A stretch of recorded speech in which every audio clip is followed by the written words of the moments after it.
Et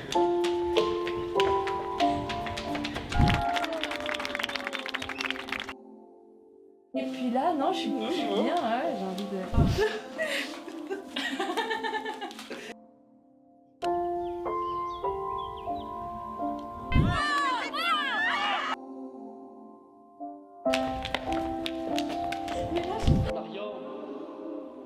There's a song we sing,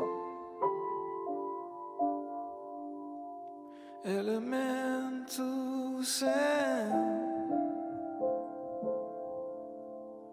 where it all begins. It can draw you in, drag it out, but it's hard to Le premier truc qui m'est venu à la tête, c'était pétillante en fait. C'est hyper étrange, mais c'est marrant parce que je me souviens bien de ce moment-là. Je me suis dit, il faut absolument qu'on se le dise et qu'on franchisse le pas. C'est rigolo comme histoire parce qu'on savait qu'on se plaisait mutuellement, que c'était jamais vraiment le bon moment.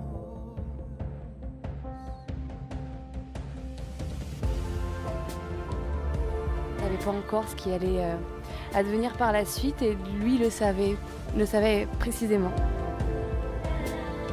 Il m'avait pris dans les bras et il m'avait dit précisément qu'il voyait de grandes choses pour nous alors qu'on n'était pas... Tu vois, t'as raison.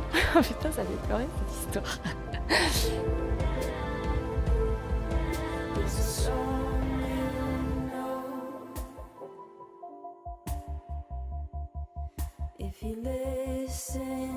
Le déclic, ça a été que j'ai trouvé qu'on se correspondait complètement. Mais on a souvent envie des mêmes choses et on voit aussi la vie de la même façon en fait. Et puis je me suis rendu compte que c'était lui, quoi. Je sais que c'est le bon, c'est bon, j'ai trouvé. Il y a de l'osmose entre nous. On se comprend en fait à demi-mot, on sait que les choses sont simples en fait. Et c'est agréable de se dire qu'on va vivre le reste de notre vie à deux, simplement main dans la main.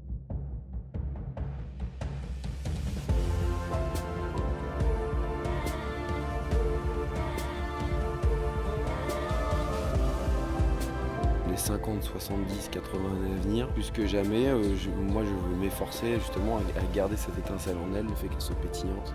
J'allais mettre toute mon énergie à la rendre heureuse, son bonheur est ma priorité. Difficile comme question, quand est-ce qu'il me manque le plus ?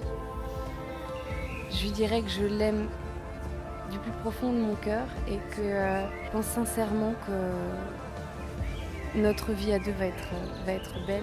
Bah, c'est mon socle, quoi.